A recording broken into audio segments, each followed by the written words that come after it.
That's kind of fun. Hey guys, what's up? It's Nicole. Welcome back to my channel, Real Talk Recovery, where we talk about recovery from addiction and I share my life with you. What's up, you guys? How's everybody doing? I hope you guys are doing better than I was today. I will tell you though, honestly, I'm feeling a lot better. I'm still not feeling up to par, but I'm feeling better than I was earlier when I came on. So that's always good. Probably a lie. See, there's wiggly arms in when I try to. So what I wanted to come on and talk to you guys about is I just want to share with you guys like how I cope with depression and what I do whenever I'm struggling and what kind of helps me, you know, feel a little bit better. Because I'm going through it right now, so I figured we could talk about it. I feel like it's hard when you're going through it. You feel like you're all alone and you feel like nobody's going to understand, but that's really not how it is at all. Everybody understands and everybody's gone through some type of, you know, hardship or depression in their lives, you know? And so, hold on, guys. He holds cupcake. That's me.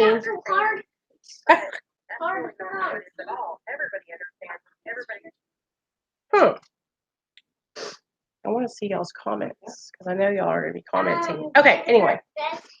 Look at his head. Also, so what helps me is to push myself to get up. And so earlier today, I got up and I got a shower and I got some makeup on. And that part always helps me. Like when I can get up, hey Classy, hey Tobias, I always, yeah, I will actually. Go ahead. There you go.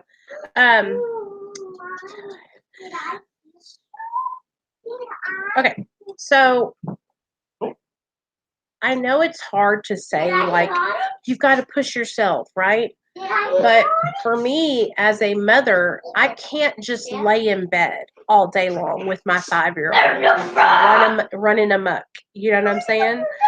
Believe me, there's some days if I could, I would. Yesterday, Neil was off work, so I was able to relax and just kind of lay in bed. But then what happens after when that happens is then I go into guilt. Hey, Neil, say hi, everybody. Chica's a girl, so I live here. What happens then whenever I don't get up out of bed and I lay in bed and I let Neil like kind of run the show, then I feel guilty, you know? How many of you struggle with guilt and shame whenever you're going through a hard time? Can just make it stable and not. It's like, why do I don't know why I feel guilty for having a hard time. Like we all struggle, but that's what happens. It's like I start beating myself up about it.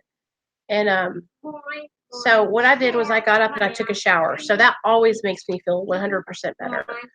And I blow dried my hair, which is something I normally don't do because y'all always see I always just throw it up in a bun. Well, I went ahead and blow dried it and I made it look really nice.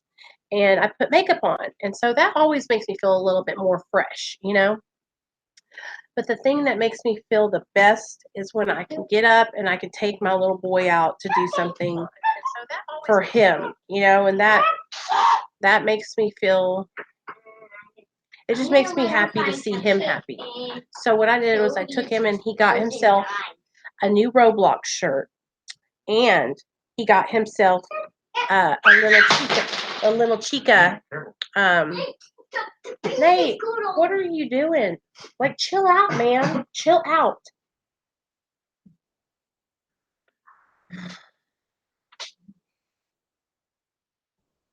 Yeah. Hey, Annie. Look what happened to Hey, Sonia. Chica.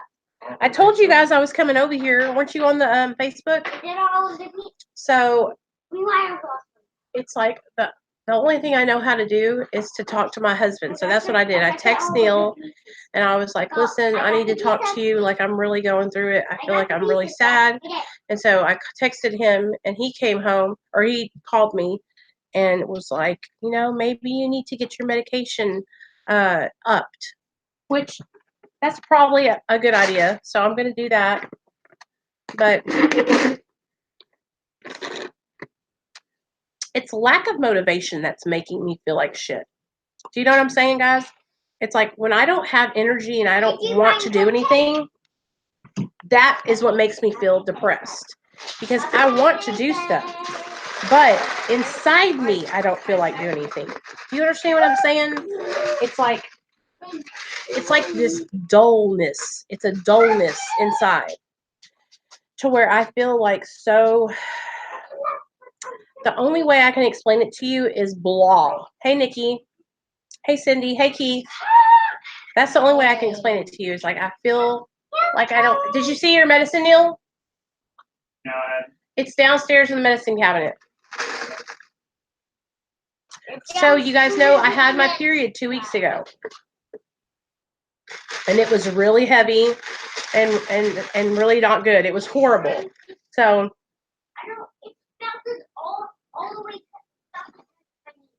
I've got. I truly believe I need to get my medicine fixed, you guys. Just wear it today, and then. And then what else starts happening is I start beating myself up because, like, I want to be a good role. I want to be a good example to help you guys, you know.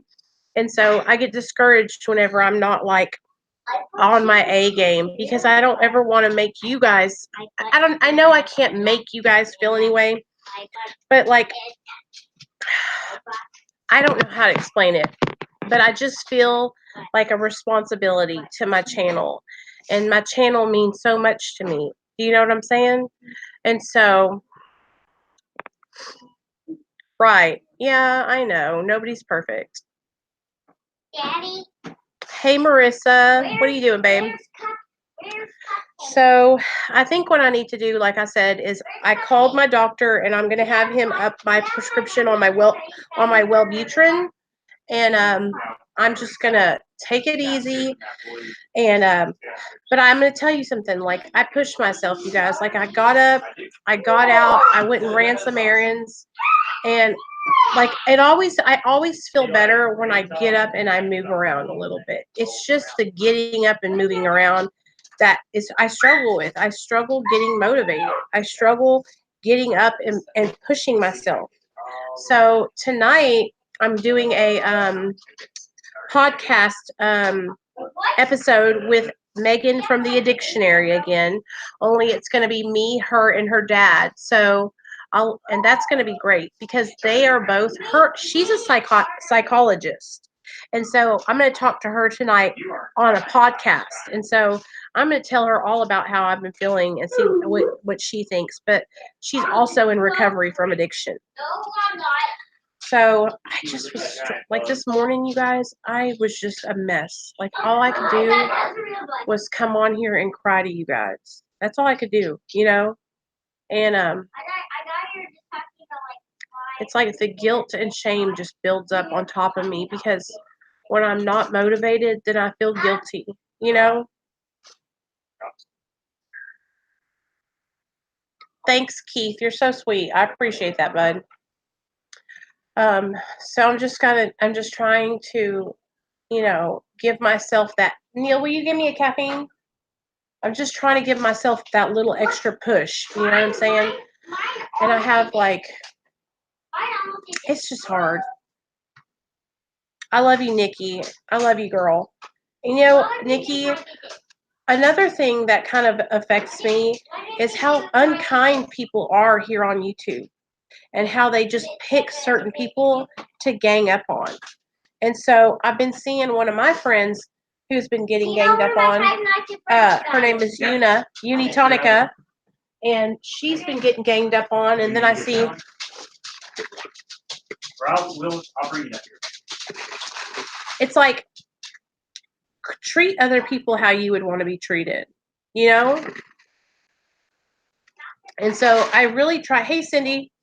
I really try to like push through it and ignore those people who are like just being hateful. I was showing my husband some of the comments that I get from certain people, and he was just like, are they serious? And I'm like, yeah.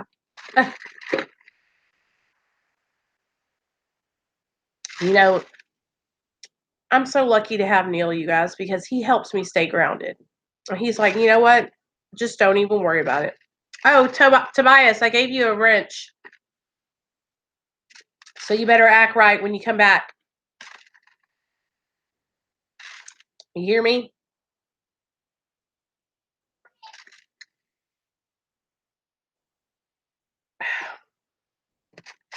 This is water. I just feel so dehydrated. What's up, baby? I need that arm piece. I need both of the pieces. It's right over here on the table. So over on my Facebook, you guys, I wanted to tell you guys, if you haven't already, I need the next piece. I don't know where it's at, baby. What did you do with it? Here, right there. What the hell? I just seen it. Yep. Okay. Found it. Dad! Stay there. Are you there, Dad? Exactly, Sonia.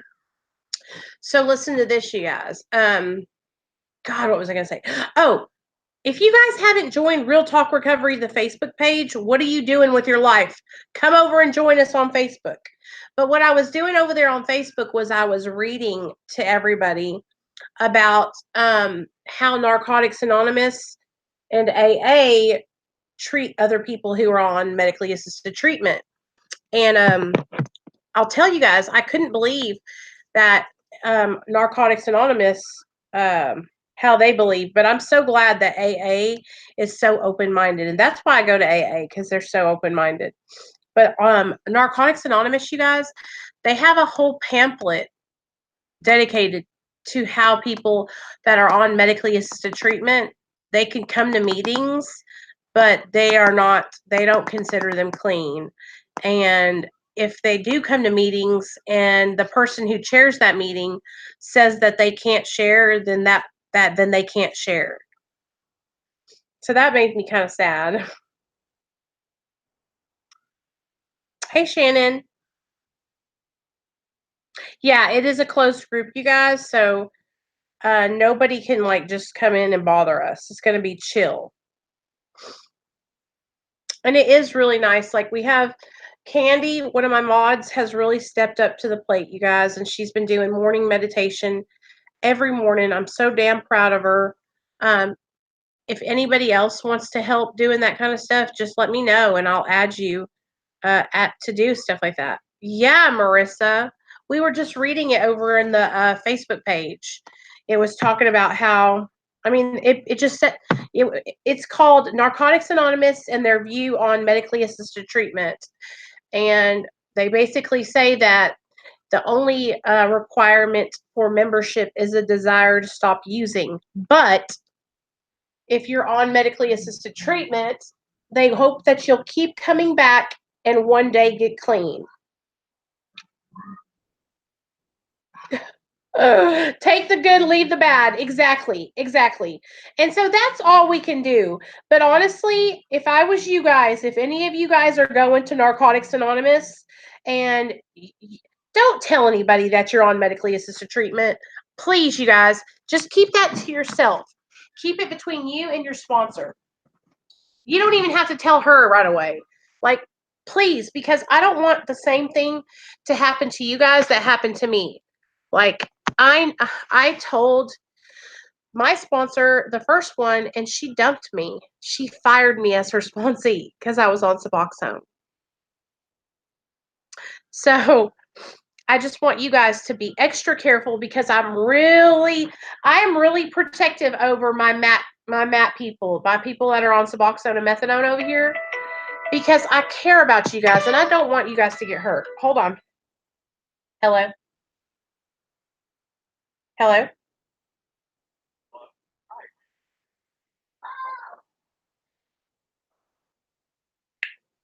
They be calling me on these fake lines all the time, telling me about some free insurance.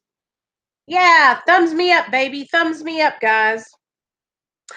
That's why that is why I love AA, because they have not changed their beliefs on medicine at all. And so we were reading that also, you guys. So back in the day, AA wrote a pamphlet all about medications and Alcoholics Anonymous.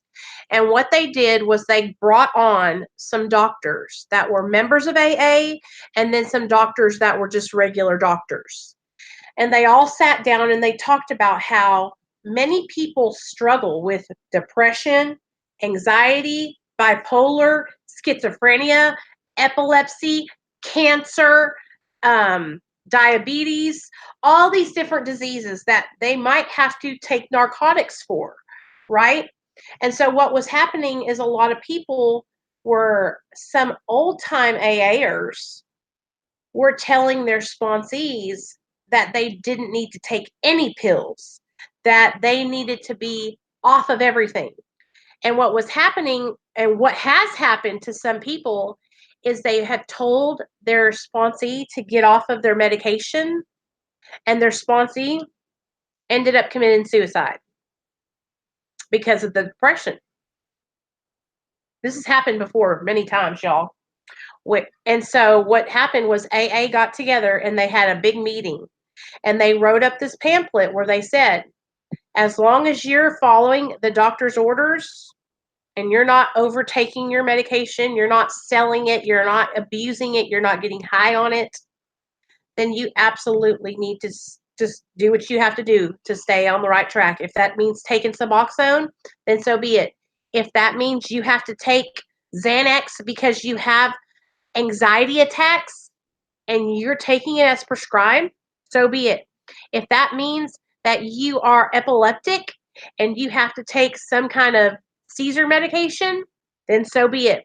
If that means you have severe depression and you have to take a medication for your depression, so be it. But what was happening was same thing that I'm sure is happening in NA, is some people that were a part of the group joined the groups and they turned into rogue members, where they take the context of what the book says, they take it out of context. Okay, yes, Narcotics Anonymous and Alcoholics Anonymous are programs of abstinence, right? Abstinence from the drugs that you abused, right? Abstinence from the substances that you were getting fucked up on. If you're prescribed a medication that's helping you stay sober, that doesn't fall into that. So yes, they are programs of abstinence, but like I said, abstinence doesn't mean that you don't have to be on your psych meds. If you're taking a medication that helps treat addiction, that doesn't mean that you need to get off that medication. It means you need to stick to doctor's orders and really be careful, you guys. And whenever you are ready, if you ever are, some people will be on medically assisted treatment for the rest of their lives.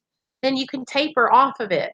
But that is up to you, and that is the joy and the freedom of living in the United States, of being able to make those decisions for ourselves. And so, can you imagine having a sponsor tell you that you need to get off your medication? Like, that would be the scariest thing in the whole wide world. Good, Keith. I'm so glad. Right. And you guys, also, it's like, we can all become addicted to anything, okay? So if you're a drug addict, okay, and you are addicted to substances, all right? Let's say you're a heroin addict and you are addicted to heroin. And you're on Suboxone and you're staying sober, you're doing the right thing, you're taking your medication as prescribed, right?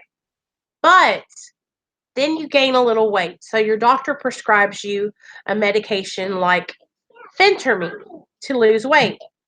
Okay, so that's like, it's like an amphetamine, right? But it's prescribed by the doctor. And you're doing great. You're taking your phentermine. The weight's just melting off. You're feeling great. You're looking great. But then you realize that you've been taking extra of your phentermine because it gives you that high feeling. That's when We have to be honest with ourselves and our doctor and tell our doctor, hey, doc, I know I'm an opiate addict, but I really like the way that phentermine makes me feel and I've been overtaking it. That's our responsibility to be honest to ourselves, right? I'm being honest with you guys. I'm on Suboxone. I know I'm on an opiate. Okay. I know that Suboxone is a partial opioid agonist. Okay. But that doesn't mean that I'm over here like getting loaded off Suboxone. Like I work my ass off to stay sober, y'all. I practice principles. I practice staying sober. I practice doing the right thing. I practice being honest. I practice working through fucking depressions like I'm having today. Right? Hey, Dan, what's up? I'm okay. I've been struggling, baby.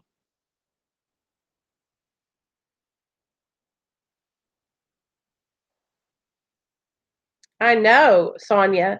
And it's a huge difference, you guys. So, anyway, we were talking about that over on my Facebook page because one of my friends had shared a video that a girl made here on YouTube.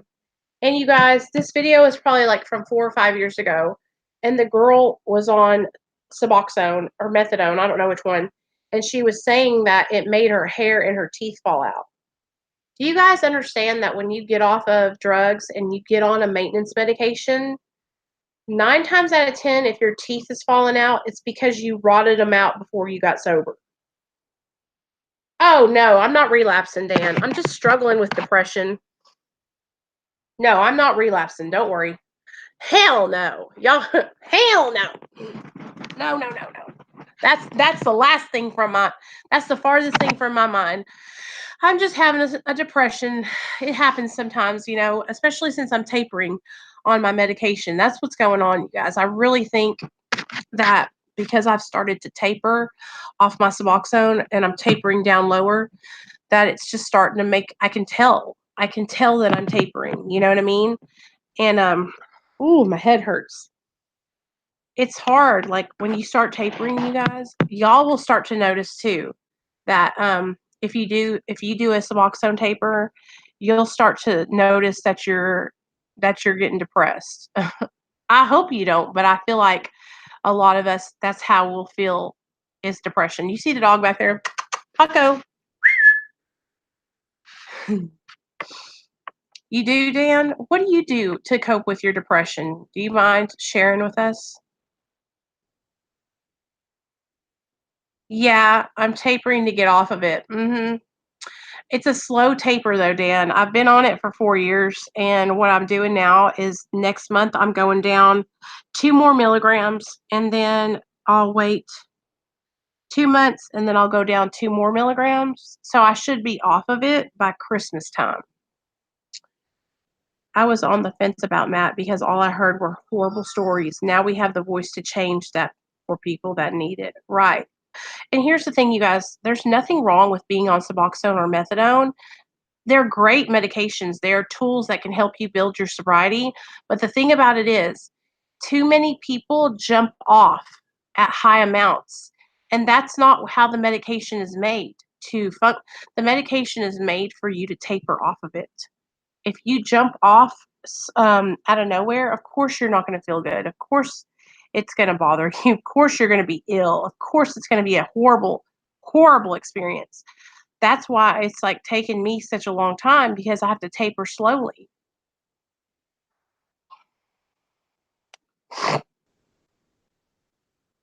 And I didn't realize like how affected I was going to be when I started tapering. And I'm not even down low yet, y'all. Oh, and my head is killing me. I am so grateful for you guys though, because this literally, like being able to come on here and chat with you guys, it saves my life. I really do nothing with it.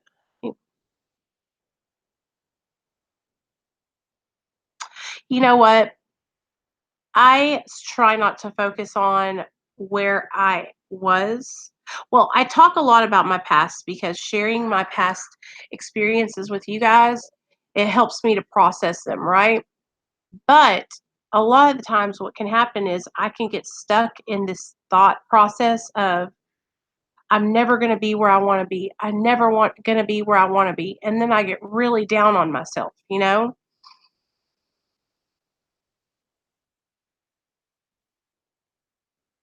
Yes, Leonard, exactly.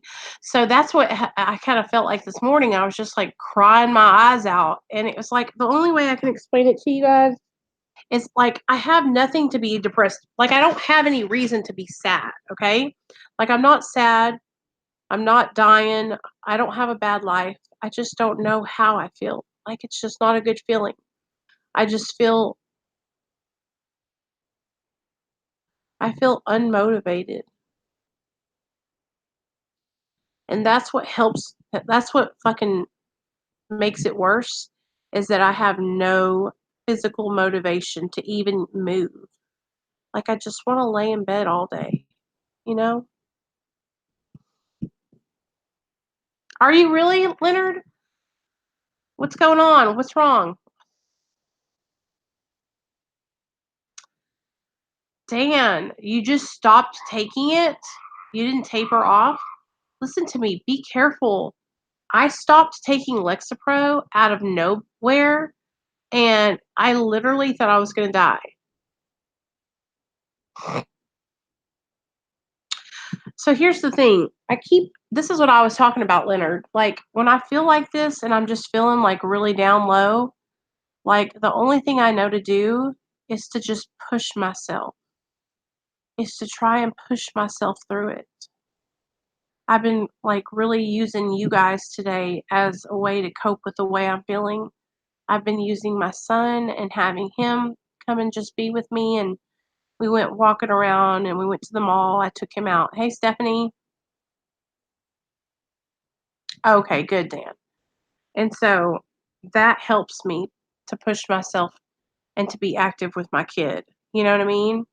But sometimes it's everything in me, you guys, to just push to get out of the bed. It takes every part of energy.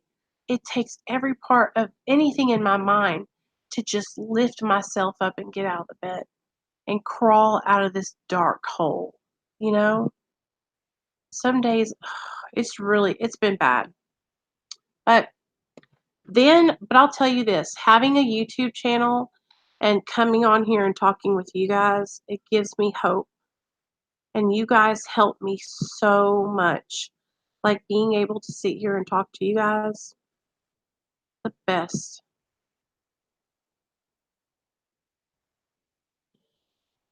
Hey, Nate. What is that child doing?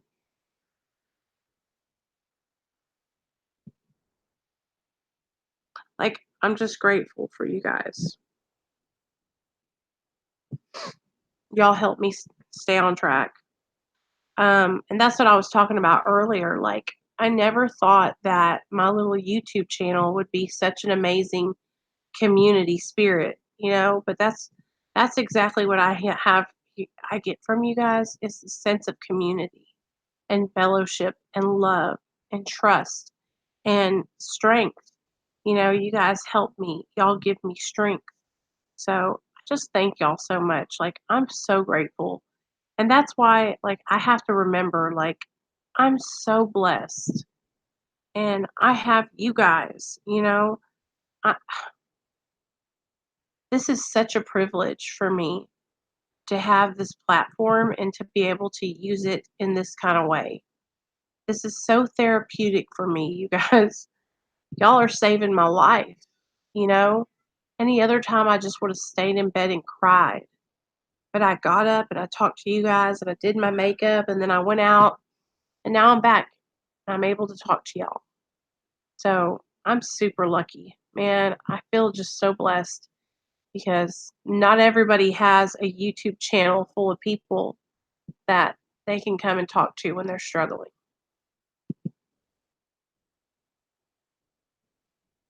Really, Dan? That's what's up. I'm so glad. And you know what, Dan, I'm going to tell you something, a little secret, okay?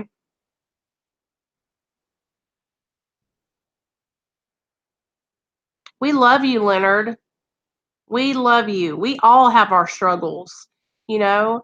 And listen, okay? I'm going to text you on Instagram when I get off here, but listen to me, okay? Listen to me, Leonard, especially in the African American community, especially moms, especially Black women. A lot of Black women, okay, feel like having depression is like a sort of weakness, right? Or they just don't believe in it in general because they're old school, okay? Mexican moms too, just so you know.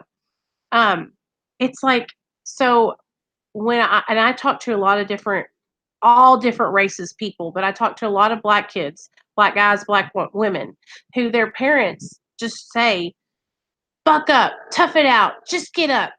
Oh, you're just being a pussy. And you guys, depression is real.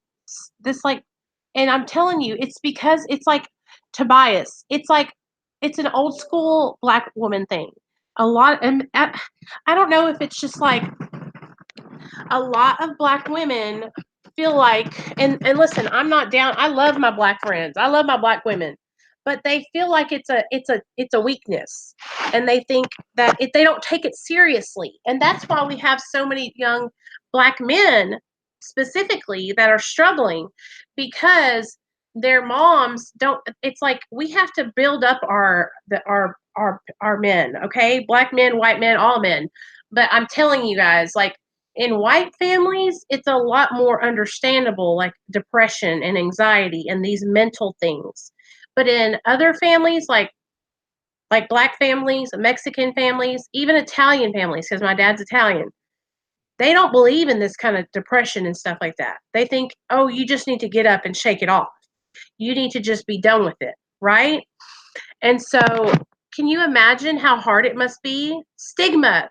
Yeah, but what it is, I truly believe that with a lot of um excuse me, a lot of ethnic families, Mexican, Black, Italian, Asian, maybe even Indian, like over from Dubai and stuff.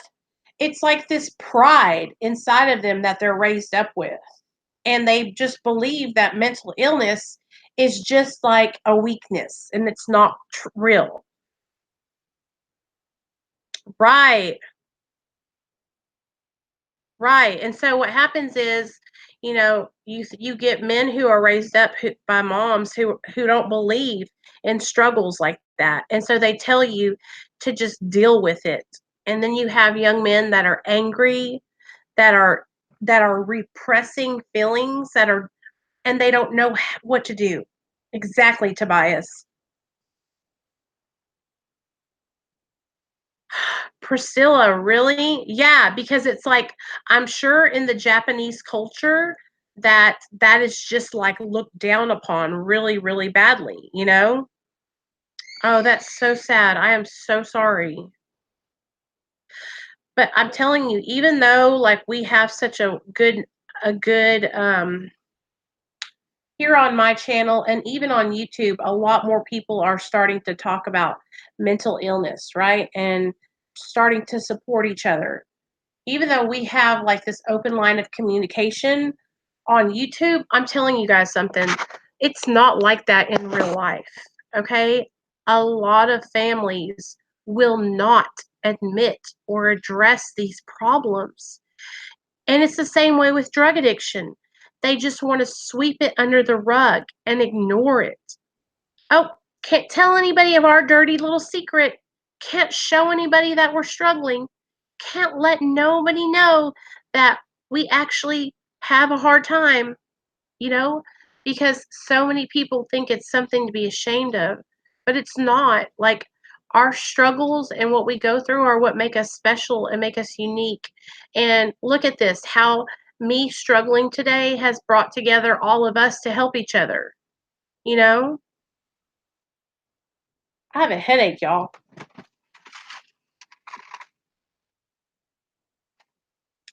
I say the same thing, Jeff. I say, it's weak to not ask for help. It takes courage to ask for help.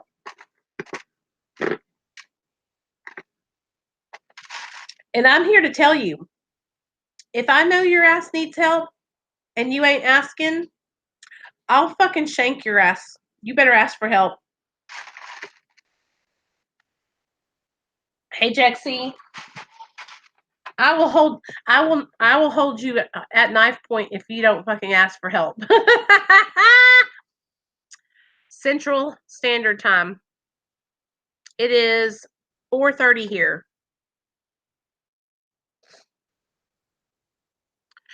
I don't play around. Like, I don't want to lose any of my friends. You know what I'm saying? So if I know people that are struggling, I'm going to cuss your ass out if you don't get help. But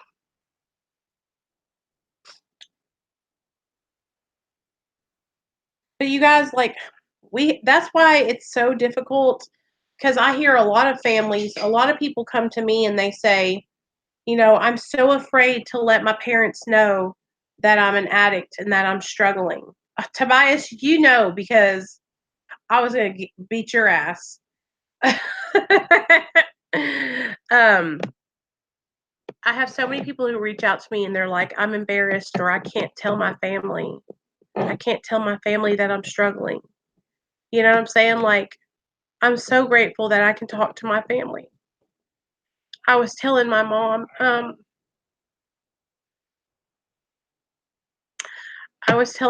about how I was feeling. I have a therapist. I call her.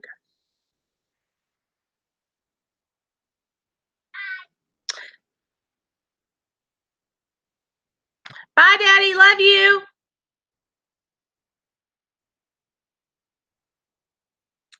So, my mom stopped by. That's what I was trying to say. My mom stopped by and I got to talk to her and, you know, just cry on her shoulder. And she was telling me, you know, I love you. You're going to be okay. And it's just amazing. I am so grateful to be able to talk to her, you know?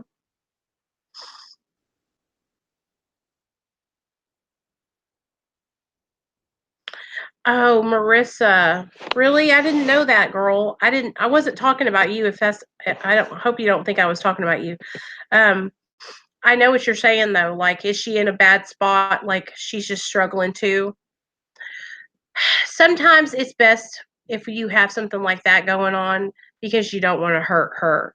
So there's this saying that they talk about in those 12 steps, and they say when you're like making amends, that you make amends to yourself and others, except when to do so would injure them or others. So, for instance, if there's somebody that, like, you had something you did that was really bad, and let's say you cheated on your husband when you were in your active addiction, and so now it's time to make your amends. You can make amends to God, but you don't have to go tell your husband that you slept with somebody else, because that could hurt him and the other person. So Mom, that's what you would do. So I understand what you're saying. What, baby? Can you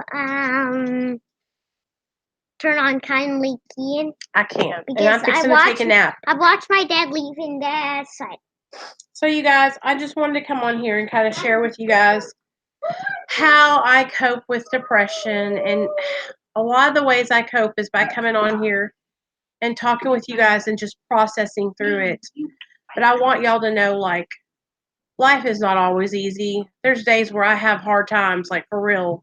And today is one of them. So I love you guys, and I'm going to take a nap, okay? And I'll see you guys tomorrow. So tomorrow night, we're having Jeff on the channel. Right, Jeff? We said tomorrow. Oh, yeah. Tomorrow night, you guys, at 7 p.m. Central Standard Time. Jeff is going to come over, and he's going to share his story. So y'all better be here to support Jeff. It's going to be the bomb. Okay? I love you guys, and I'll see y'all tomorrow night. And then tonight, I'm going on the Addictionary podcast. So I'll let y'all know when that comes up.